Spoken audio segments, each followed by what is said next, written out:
untuk semuanya yang sudah bergabung di hari ini. Apa kabarnya nih Generali Friends? Semoga selalu sehat pastinya di bulan ini. Nah, kembali lagi kita berjumpa dalam event Gen Talks dari Generali Indonesia. Boleh tepuk tangannya dong di rumahnya masing-masing untuk 128 participants yang udah bergabung dalam Gen Talks kali ini. Senang banget setiap kali bertemu, pasti banyak sekali animo masyarakatnya nih teman-teman semua Generali Friends yang semangat untuk menyimak topiknya di hari ini. Dan kembali lagi bersama saya Dita, Anastasia Pradita yang akan memandu Generali Friends di dalam Gen Talks di hari ini. Dan hari ini memang spesial membahas mengenai mengelola stres dengan tepat di masa pandemi dengan topik kita When Burnout Landing on You. Itu kan diambil dari salah satu drakor ya yang paling sering ditonton juga yang booming, Crash Landing on You. Nah, ini adalah burnout yang landing on you. Kira-kira seperti apa ya? Oke, Generally Friends, kalau misalkan kita lihat kenapa topik ini menarik untuk dibahas, karena pandemi juga sebenarnya sudah berlangsung selama 1 tahun, bahkan udah 1 tahun lebih nih. Dan tentunya sudah banyak sekali perubahan yang terjadi di dalam hidup kita, mulai dari hal kecil sampai sudah merubah rutinitas kita sehari-hari. Nah, apakah semua ini merubah kehidupan kita dan juga mempengaruhi mental kita nih pada khususnya? Bisa jadi nih ya, contohnya seperti adanya kelelahan, sering merasa lelah, kemudian juga merasa pekerjaan ini kok nggak ada habisnya, ditambah mungkin urusan keluarga yang juga menambah penat kita di rumah.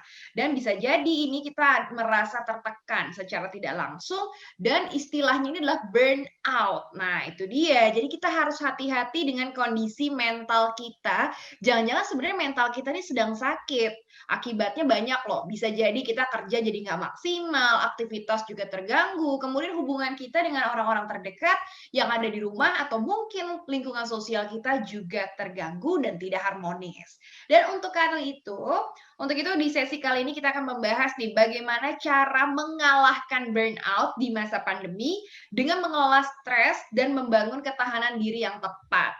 Dan tentunya untuk membahas hal ini sudah ada narasumber yang benar-benar kompeten dan mengerti sekali nih dengan fenomena burnout yang sering terjadi dan mengenai kita yang mungkin udah terlalu lama ya di dalam kondisi pandemi ini. Ada seorang psikolog muda, cantik, dan sangat menginspirasi kita dan hari ini sudah bergabung di Gen Talks kali ini. Langsung aja kita sapa ya. Selamat siang, ada Mbak Analisa Widianingrum. Halo Mbak. Halo, selamat siang Mbak Dita, apa kabar? Baik, gimana nih kabarnya Mbak? Kelihatannya sangat fresh dan bahagia sekali, membuat kita langsung adem nih Mbak, siang-siang ini. Alhamdulillah baik, alhamdulillah sehat. Mbak Dita apa kabar nih ya? Baik ya? Baik, baik, baik juga pastinya di sini. Nggak sabar sebenarnya pengen lihat paparannya dari Mbak, aku panggil Mbak Ana kali ya, Mbak Analisa atau Mbak Ana nih? Siap, lebih enak, lebih singkat Mbak Ana kali ya, daripada Mbak Analisa panjang banget nih. Tapi kalau Ana sama-sama Ana kita ya, Anastasia sama Analisa. Iya, benar sama-sama Ana nih. Nah Mbak Ana, ini katanya memang Mbak Ana lokasi nggak di Jakarta, di mana sih Mbak kalau boleh tahu? Iya, bener banget Mbak Dita, aku tuh lagi di Jogja, karena emang aku Mhm, asli orang Jogja, dan mhm. udah setahun lebih nih nggak keluar kota sama sekali. Bahkan di Hmm. Jakarta yang dulu biasanya bolak-balik karena kerjaan di sana, jadi ini sekarang tinggal buka laptop, alhamdulillah waktunya jadi Mhm. banyak main sama anak, banyak istirahat ya. Karena Nah. ini buka laptop nggak perlu macet-macet lagi di Jakarta ya. Oke, jadi ini adalah pandemi menjadi hal positif juga buat Mbak Ana yang kita bisa pelajari nanti langsung dari seorang kacamata psikolog gitu ya. Tapi sebelum masuk ke dalam sesinya Mbak Ana, Dita mau kenalin dulu secara personal lagi. Mungkin banyak yang udah kenal juga di sini, tapi Dita mau bacain karena nggak apa ya, tak kenal maka tak sayang gitu ya. Jadi biar lebih kenal dengan Mbak Ana, Dita mau sedikit bacain mengenai profil beliau. Nah, Mbak Analisa Widianingrum atau yang biasa disapa Mbak Ana ini adalah seorang psikolog dan juga inspirator muda. Beliau saat ini tengah praktek di Jogja International Hospital atau JIH. Selain itu, beliau juga merupakan CEO dan juga founder dari APDC Indonesia atau Analisa Personality Development Center yang bergerak di bidang jasa konsultasi psikologi dan sekolah kepribadian. Jadi keren banget nih Mbak Ana nih ya. Dan beliau juga adalah seorang penulis buku yang penasaran banget kita pengen deh baca bukunya. Yang judulnya adalah The Power of Personality Development yang bisa langsung dibeli toko buku terdekat nih. Jadi Generally Friends yang misalkan penasaran pengen tahu mengenai personality menjati dirinya, bagaimana harus mendevelop diri. Ini kayaknya salah satu buku yang membantu nih dari Mbak Ana. Jadi kita beruntung Generali Friends punya Mbak Ana di sini yang tentunya akan berbagi dengan masalah yang mungkin sebenarnya dianggap kecil sama masyarakat zaman sekarang begitu ya. Mungkin dengan aktivitas yang monoton dari tahun kemarin sampai tahun ini ternyata itu bisa menjadi pemicu kita burn out. Jangan sampai nih tiba-tiba langsung meledak tanpa tahu nih ya, mungkin ada pemicu-pemicu yang kita nggak sadari nih sehari-hari. Nah, masuk nih ke dalam sesinya Mbak Ana. Ini mau nanya, ini lucu banget ya sebenarnya untuk nama judulnya When Burnout Landing on You gitu ya. Apa nih Mbak motivasi kasih namanya nih? Lucu juga nih. Iya, pasti Mbak Dita pecinta drakor juga nih ya. Crash Landing on You ini kan udah hits banget ceritanya gitu kan. Dan memang kalau kita lihat burnout ini tuh sesuatu yang sering banget terucap. Kalau kita belakangan ini ngadepin perubahan karena pandemi, terus kayak, aduh aku stres banget nih, aku kayaknya burnout nih gitu. Tapi sebenarnya burnout itu apa sih? Dan sebenarnya boleh nggak sih? Karena konon psikolog juga manusia, juga ada nih part atau episode dimana kita juga mengalaminya. Nggak apa-apa, kita semua manusia yang sama, tapi bagaimana kita aware dan kita bisa menghadapi burnout ini dengan baik dan jadi lebih baik lagi ke depannya. Begitu Mbak Dita. Oh, jadi sebenarnya normal ya misalkan setiap orang itu mengalami masa-masa burnout gitu nggak apa-apa ya Mbak Ana ya? Yes, kita akan ngobrol nih di kesempatan kali ini. Yaudah nih, jadi makin penasaran ya. Mungkin yang lagi burnout nih bisa stop dulu kerjaannya, simak dulu nih jadi materinya Mbak Ana. Siapa tahu habis ini bisa menyelesaikan masalahnya dan nggak burnout lagi. Oke, silakan Mbak Ana. Baik, thank you Mbak Dita. Aku pengen menyapa dulu dong teman-teman semuanya. Pasti kalau udah dengar Mbak Dita di sini ya, itu rasanya langsung stresnya hilang gitu ya, karena capek banget hostnya. Dan juga Gentox hari ini, Generali thank you banget yang udah invite aku. Dan kita bakal ngomongin tentang bagaimana sih burnout itu dan apakah burnout itu bahaya untuk kita atau sebenarnya burnout ini nggak apa-apa. Nah, sekarang aku pengen teman-teman semuanya sharing dong di kolom chat. Silahkan tuliskan di kolom chat. Sebenarnya apa sih yang teman-teman pahami tentang burnout? Oke, silahkan teman-teman semuanya. Boleh dong dituliskan di kolom chat. Apa sih yang teman-teman pahami tentang burnout? Di sini aku kayak nggak bisa melihat semua attendees ya. Di sini yang karena kita webinar, tapi aku juga pengen menyapa juga semua peserta yang hadir di Zoom maupun di live streamingnya YouTube Generali ya. Oke, coba dong boleh mungkin teman-teman bisa state apa? Oke, Anissa Ramawati, thank you banget. Kelelahan, jenuh Bu, kelelahan mental dan fisik. Oke, baik. Ini stres berat. Kalau Mbak Dita sendiri, apa nih yang disebut dengan burnout? Sepemahaman Mbak Dita tuh apa tuh? Burnout tuh kayaknya kalau misalkan udah di titik puncak gitu nggak sih Mbak? Mungkin dari rasa lelah kita yang terus menumpuk dari waktu ke waktu akhirnya pecah di suatu momen jadinya kita ngerasa burnout. Aku sih ngerasanya sih gitu ya menurut pemahaman aku dan aku. Apa yang dirasakan Mbak Dita? Apa yang dirasakan mulai dari fisik, pikiran, perilaku? Ada yang berubah nggak? Itu lebih ke mentalnya ya, mungkin dari mentalnya merasa down, terus merasa demotivasi, dan itu ngaruh banget ke fisik sih kalau misalkan aku merasa kayak gampang capek, pusing, terus juga kurang motivasi. Jadi bawaannya juga ngerasa hidup tuh useless lah, padahal sebenarnya kita udah ngelakuin banyak cara nih untuk happy, tapi kayak udah tuh hilang semua motivasi hidup. Ini kejawab banget nih ya apa yang mau aku sampaikan, padahal Mbak Dita belum baca slide pertama aku. Jadi belum nih. Apa burnout itu menurut seorang psikolog bernama Emily, dia seorang psikolog yang memang meneliti tentang burnout itu apa sih. Ciri-ciri yang paling menonjol adalah kelelahan yang secara emosi tadi disampaikan dan juga fisik Mbak. Jadi kita ngerasa kayaknya udah istirahat berhari-hari atau mungkin kayaknya tidurnya cukup, tapi kenapa setiap bangun pagi rasanya seperti badannya capek terus. Udah ngerasa istirahat dengan cukup, kemudian sampai staycation misalnya, tapi kok aku tetap ngerasa kayak lelah ya. Karena ternyata emotional exhaustion ini tuh kayak semacam kelelahan dan paling menonjol adalah kita khawatir apa yang terjadi di masa lalu yang sudah terjadi dan kita khawatir berlebih dengan apa yang belum terjadi. Biasanya kondisi ini yang paling menonjol pada saat kita burnout. Jadi kayak overthinking gitu ya. Yang kedua, kita itu seperti terpisah antara diri kita sama jiwa raga kita. Kalau teman-teman psikolog menyebutnya ini lagi fase depersonalisasi nih. Jadi rasanya tuh berkurang banget welas asih atau rasa sayang sama diri sendiri gitu. Ibaratnya nih, kalau kita punya sahabat atau punya adik yang lagi patah hati, dia kemudian di rumah, nggak keluar kamar, sebagai kakak, apa yang kita lakukan, Mbak?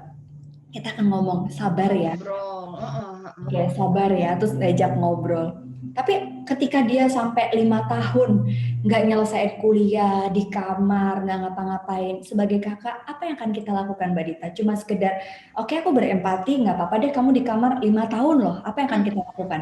Kayaknya harus datang ke orang yang bisa menangannya sih, yang ahlinya Ya, sih ya. artinya kita pengen adik kita tuh keluar dari kamar dan move on, bener nggak? Iya, benar benar benar. Itu adalah welas asih. Kalau kita Hmm. sekedar empati, empati ini sekedar kita, oh maklum ya dia di kamar, tapi welas asih ini adalah self compassion atau di atasnya self love yang membuat kita itu bisa move on pada saat kita sedang tidak baik-baik saja. Pada saat kita lagi burn out, itu tuh hilang gitu, welas asih ke diri kita. Jadi kita kalau gagal, pada saat kondisi kita lagi burn out, kita akan merasa diri kita yang paling disalahkan dalam kegagalan itu. Dan sampai akhirnya yang paling menonjol adalah kita seperti tadi yang Mbak Dita sampaikan. Aduh, aku nothing nih Mbak Analisa. Jadi kayak ngerasa apa yang sudah dilakukan tuh kayak nggak apa ya, nggak ada nilainya gitu. Jadi 3 hal ini adalah kondisi yang paling menonjol atau bisa menggambarkan situasi pada saat orang mengalami burnout. Nah, sekarang di tengah pandemi ini Mbak Dita dan teman-teman, mungkin rasanya kita tuh ngelihat media sosial kok orang-orang pada keluar sih ya. Tapi aku boleh nggak sih keluar kalau di kamar juga bosen, ini udah setahun lebih. Ya udah nggak apa-apa deh cari yang outdoor gitu ya misalnya. Tapi kok rasanya tetap ada yang liburan ya. Kok ini udah pada mulai staycation ya? Terus gunanya aku di rumah apa ya? Ini vaksin gimana ya? Akhirnya fokus kendali kita sebagai manusia, kita kan lagi kurang nih ke diri kita gitu ya. Jadi kita fokus kepada orang lain. Dan jatuhnya ini yang membuat kita senang melihat orang lain susah, susah lihat orang lain senang. Karena hidup kita fokus pada sesuatu di luar kendali. Ini ciri burnout yang paling menonjol dan bahayanya kita tuh nggak sadar kalau lagi kondisinya seperti ini. Terus yang memperparah situasi kenapa ya aku bisa burnout dan ternyata banyak riset yang menunjukkan di tengah pandemi ini bahkan WHO mengatakan ini tuh semua orang lagi mengalami fatigue. Kita tuh lelah. Kapan dia berakhirnya ini vaksin kapan kelarnya ya semua orang dapat vaksin. Katanya udah dapat vaksin tetap aja nggak bisa 100% terbebas dari COVID. Jadi akhirnya kita itu udahlah nggak apa-apa lah kembali lagi kayak dulu aktivitas. Akhirnya begitu angkanya naik cemas lagi. Dan ini yang membuat kita sekarang semakin mempertanyakan hal-hal yang nggak pasti. Dan kalau kita lihat di sini, akhirnya di awal tahun kemarin, karena kondisi burnout, kita sampai nggak berani untuk memiliki resolusi baru. Karena kita merasa nothing, kita merasa lagi capek, udahlah jalanin aja lah. Ternyata membuat kita jadi menjalankan sesuatu itu dengan begitu saja, di tengah pandemi ini, yang muncul itu malah stres-stres yang mengarah kepada kok hal sepele jadi aku pikirin ya, kok hal-hal yang nggak penting jadi ada di pikiran aku ya. Nah ini nih teman-teman, jadi kita seperti merasa lari, kayak lari terus sama hidup kita tapi kita nggak tahu tujuannya apa. Ini ciri-ciri kalau kita lagi burnout. Lalu yang kedua, kita itu emosinya jadi nggak stabil. Jadi kalau kita lagi marah, kita nggak sadar kita lagi marah. Siapa bilang saya marah? Hah, gitu ya. Duh, Bapak nggak sadar Bapak lagi marah. Makanya Bapak marahnya berlebihan, Pak, gitu. Ada pasien datang, Mbak Analisa, saya sedih banget. Saya sampai nggak bisa tidur 2 minggu. Kenapa, Bu? Saya nggak tahu kenapa. Begitu ngobrol, akhirnya ketemu masalah yang lagi berat banget dipikirin. Akhirnya muncul level kesadaran diri. Disitulah dia bisa menghadapi kesedihan dia karena dia tahu apa yang lagi dialami. Tapi kalau kita lagi burnout, emosi yang nggak stabil itu disebabkan oleh unconscious mind kita atau ketidaksadaran kita pada hal yang membuat kita itu kecewa. Yang muncul adalah perilaku yang tidak disadari dan itu berlebihan. Makanya kesehatan mental ini sebenarnya ilmu tentang kesadaran diri. Nah, kalau lagi burnout, itu sebenarnya kita itu harus minum obat nggak sih Mbak Nalisa? Karena kinerja saya menurun banget nih gitu. Nah ini nih, di dalam psikologi itu tidak ada yang namanya semua orang harus minum obat. Jadi dalam pedoman gangguan diagnosis gangguan kejiwaan itu ada yang disebut dengan psikotik. Psikotik ini adalah gangguan kejiwaan yang memang sudah mempengaruhi fungsi saraf yang sampai sinapsisnya ini tidak terhubung dengan baik. Makanya dia butuh tidak hanya ke psikolog tapi ke psikiater. Butuh minum obat rutin sampai akhirnya moodnya bisa stabil, sampai akhirnya sinapsisnya bisa berfungsi dengan baik. Tapi ada juga yang disebut dengan kalau tadi psikotik ini neurotik. Nah, burnout salah satunya bisa masuk di dalam neurotik ini yang tidak perlu obat. Kita cuma diminta buat istirahat sejenak, melihat diri kita, apa yang terjadi, dan bagaimana kita mampu mengartikulasikan kondisi kita dengan baik sehingga kita tahu harus bagaimana. Nah, karena kalau kita lagi burnout, teman-teman, Mbak Dita, ini nih yang paling parah. Kita mungkin nggak ketemu siapa-siapa di rumah ya, teman-teman, Gentox. Tapi rasanya ngelihat grup WhatsApp kita males, reuni lewat Zoom juga kita males, lihat Instagram juga kita males. Jadi emotional distancing, bukan hanya social distancing atau physical distancing, tapi emosional. Kita tidak mau terlibat perasaan dengan orang lain karena takut kecewa. Jadi ini yang membuat akhirnya hubungan dengan pasangan, wah jangan salah tingkat perceraian meningkat pandemi Wah, ini. betul tuh. Salah satu alasannya mungkin itu ya, Mbak ya. Bener, kayak ketemu sama orang yang sama yang biasanya malam doang ya kalau kerja kan Mhm. asik. Ini 24 jam lu lagi gitu kan. Sampai akhirnya kita tuh ngerasa putus asa gitu Mbak Dita. Ini yang paling menonjol kalau orang lagi burnout itu tuh rasanya pengen mengakhiri hidup. Ini yang paling ekstrem Itu gitu. level yang paling ekstrim. Nah, ini Level mau yang paling sedikit ekstrim. memotong nih buat Generali Friends yang mau tanya-tanya atau mungkin mau curhat langsung aja bisa diramein nih kolom dari Q&A-nya nanti untuk pertanyaan terbaik nanti langsung disampaikan ke Mbak Ana. Jadi bisa langsung konsultasi nih, bisa langsung dijawab. Jadi langsung aja daripada bingung gitu ya, nggak tahu harus ngapain, boleh langsung dimasukin aja ke Q&A buat pertanyaan-pertanyaannya. Nanti pertanyaan terbaik juga pasti akan mendapatkan merchandise dari Generali. Nah, monggo Mbak Ana. Ya, siap Mbak Dita. Nah ini teman-teman, jadi ini mungkin pertanyaannya banyak menjurus ke arah, terus mungkin nggak sih Mbak, kalau di tengah pandemi ini tuh hidup kita work-life balance-nya itu tercapai. Kalau kita lihat hari ini rasanya karena pekerjaan kita dari rumah, anak sekolah dari rumah, ibu-ibu yang sudah berkeluarga gitu ya, itu semuanya akhirnya kita merasa tantangan untuk kita menghadapi work-life integration. Media sosial, sekarang pekerjaan semuanya di media sosial. Yang tadinya kita pikir media sosial ini buat have fun gitu ya, ini kerjaan jatuhnya di media sosial. Jatuhnya antara working life and personal life, ini sekarang sudah terintegrasi. Nah masalahnya, kenapa ya Mbak kok saya merasa dengan pandemi ini saya itu jadi lebih sering marah-marah, uring-uringan karena kerja dari rumah. Possible nggak sih kita itu punya satu kondisi yang disebut dengan work-life balance? Ternyata mungkin itu bisa kita dapatkan, tapi bukan dalam satu waktu yang bersamaan. Salah satu yang membuat kita itu capek, burnout, manusia itu BM, banyak maunya pada satu Mau. momen yang sama, ya kan? Kita tuh kayak pengen ini, pengen ini, pengen ini, dan kita perfeksionis sama semua hasil harus sempurna. Sampai akhirnya kita nggak sadar, kita push diri kita terlalu keras. Ini saya kayak ngomong sama diri sendiri, somehow kayak gitu. Apalagi kalau sesuatu itu tuh yang kita sukai ya Mbak Dita, kerja yang sesuai Betul. passion gitu kan. Kadang-kadang nggak sadar gitu. Kok kita mencapai target yang sempurna sampai akhirnya kita capek ya dan pengen berhenti ya. Nah ini apa yang harus kita lakukan teman-teman? Mungkin aku bakalan menyampaikan dinamika ini dan mungkin nanti bisa diselingi tanya jawab, baru kita lanjutkan lagi ke materi biar dua arah gitu ya Mbak Dita ya. Boleh, boleh, boleh. Jadi, ini ternyata adalah sebuah siklus, dinamika psikologis pada saat seseorang mengalami entah itu burnout, stres, atau depresi, dan beberapa mental issue gitu ya, atau emotional disorder. Manusia itu punya satu bagian limbik di dalam apa namanya prefrontal, jadi otak yang di bagian depan. Dia itu ada di fungsinya di bagian depan, limbiknya namanya amigdala, di mana di belakang limbik amigdala ini ada yang namanya fungsi otak kita yang punya kemampuan mengambil keputusan, kemampuan mencerna kalimat, dan ini kayak korteks-korteks hipotalamus di belakang ini dipengaruhi oleh si satu sistem limbik ini. Makanya manusia itu kalau melihat sesuatu, mendengar sesuatu, mengalami sesuatu, itu tuh bukan korteks yang di belakang yang bekerja, tapi yang di depan gitu. Apa itu? Emosinya yang jalan dulu. Kenapa perempuan itu lebih emosional gitu ya? Karena ternyata banyak penelitian yang mengatakan sebenarnya sama-sama reaksi manusia perempuan dan laki-laki itu sama-sama dikendalikan si amigdala tadi.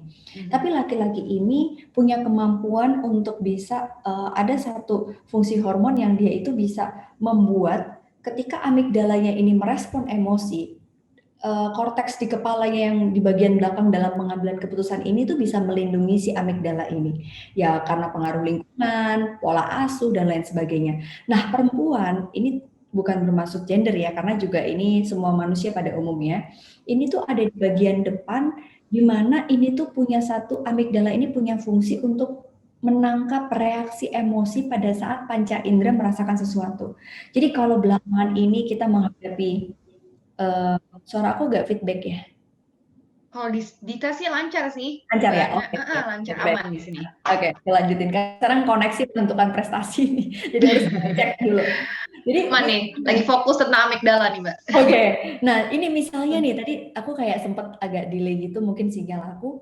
Amigdala ini merespon, Mbak Dita. Dan aku kaget gitu kan.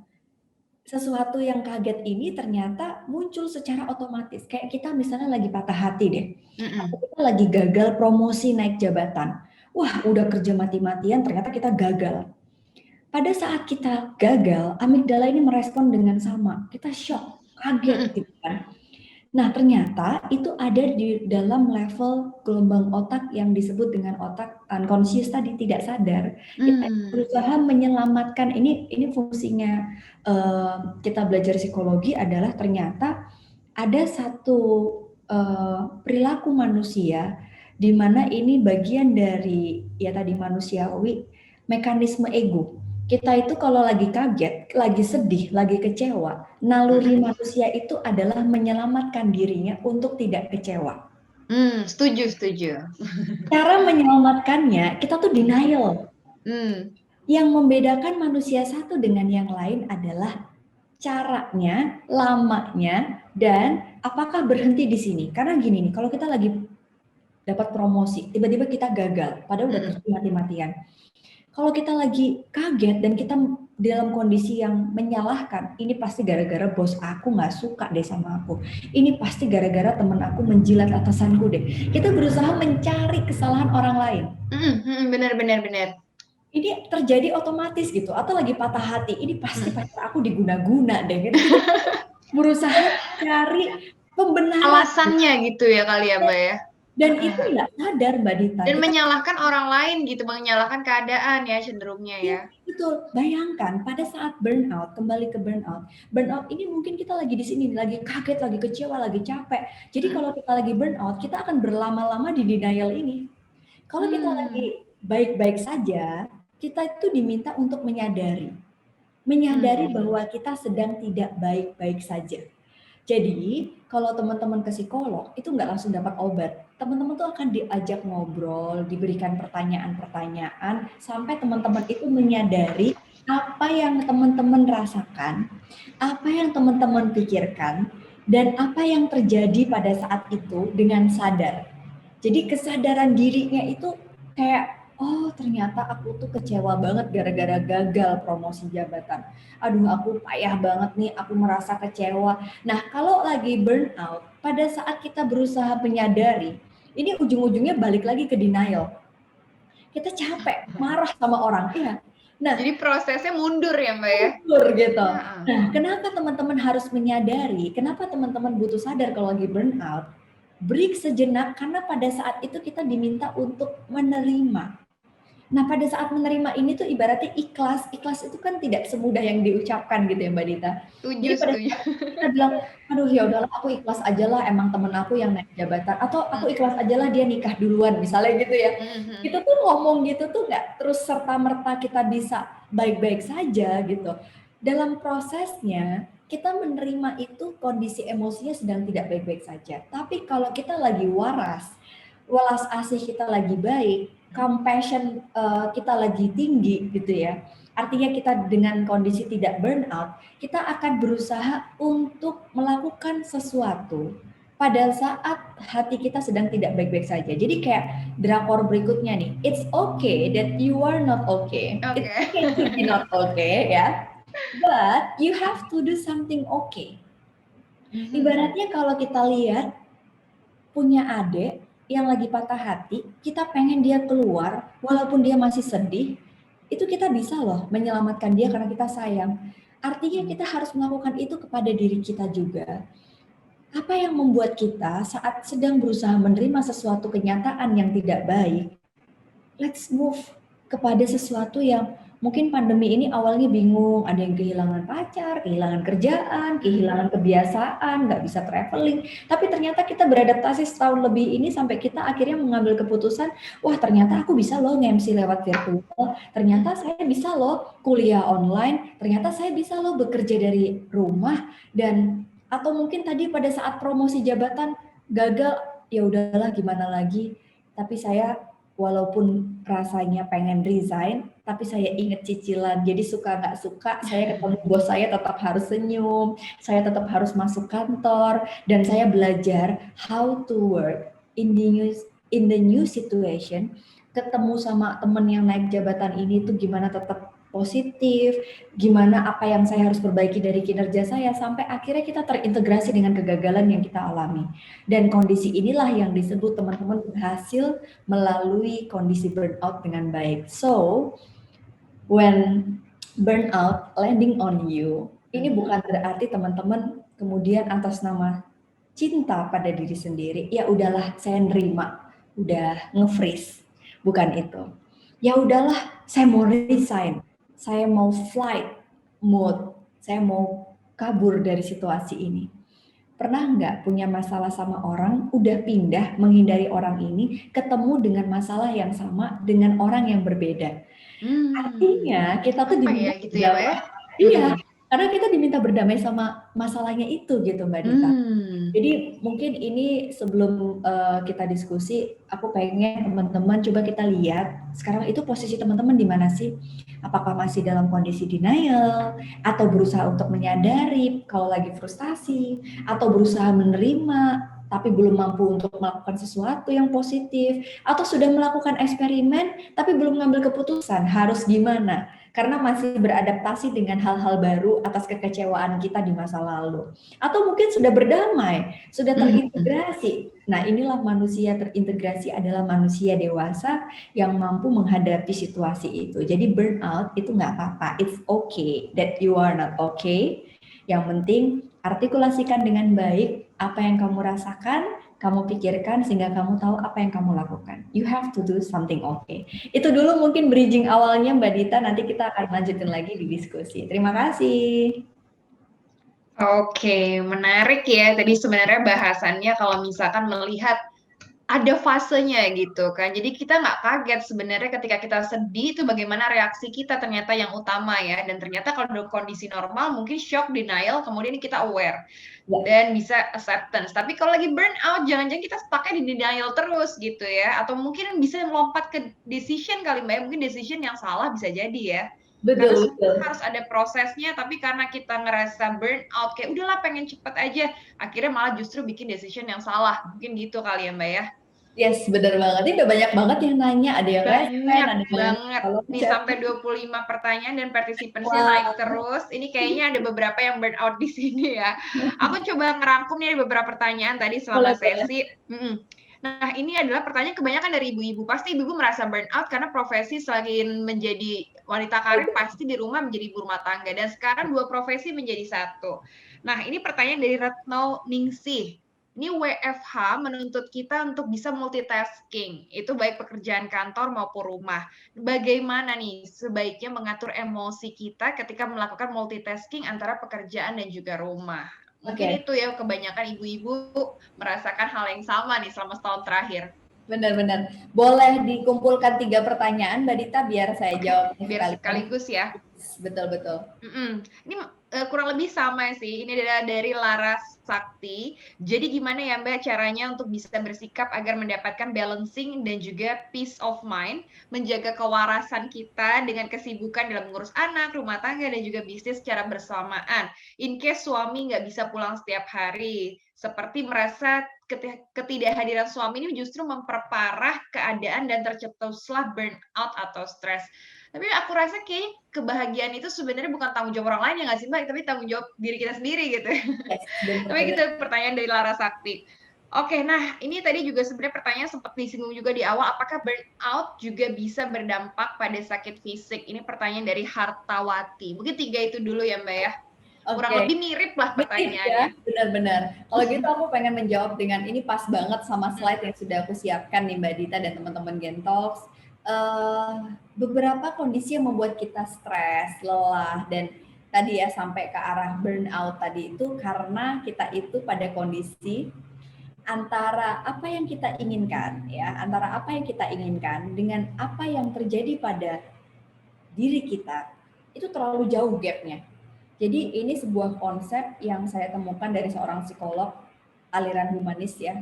Jadi mereka psychologers ini meneliti bahwa burnout itu sering terjadi kalau manusia itu terlalu jauh jurangnya antara ideal self dengan real self. Misal, aku tuh pandemi ini sebenarnya pengennya kalau anak lagi sekolah, itu tuh adalah waktuku untuk bekerja. Misalnya ibu-ibu nih, sebenarnya kalau anak lagi sekolah, itu saatnya aku bersih-bersih rumah Mbak Ana, atau aku punya waktu sama suami, dan lain sebagainya. Tapi ini nggak bisa gitu. Jadi antara idealnya dengan realnya, ini pandemi ini tuh banyak banget yang mengalami ketidaksesuaian antara apa yang kita inginkan. Uncertainty ini di pandemi ini tuh membuat kita belajar bahwa kita ini sekarang lagi berjalan dalam kehidupan sebagai seorang manusia gitu ya. Anggap aja kita lagi berlayar di sebuah perairan. We cannot control the wind. Kayak ini tiba-tiba hujan nih. Mohon maaf, semoga aman nih sinyalnya ya. Suara mungkin masuk. Nah ini we cannot control the rain gitu ya. Kita nggak bisa kontrol hujannya ini datang gitu. And kita mungkin nggak bisa kontrol angin yang datang pada saat kita lagi berlayar naik kapal gitu. Tapi yang bisa kita kendalikan adalah sebagai nahkoda itu we can adjust ourselves gitu. Jadi bagaimana kita nyetir kapal kita, bagaimana kita tetap menjalankan peran kita walaupun antara ideal dan real self kita itu jurangnya jauh banget karena banyak yang tidak ideal di tengah pandemi ini. Dan inkongruen inilah yang sebenarnya membuat kita semakin stres. Sebenarnya kalau konsepnya sih kita disuruh mendekatkan, artinya yang jauh itu didekatkan. Perlu ada upaya-upaya supaya ideal, gitu kan. Tapi kan banyak hal di luar kendali nih Mbak Analisa. Apa yang harus kita lakukan supaya kita kongruen? Nah ini.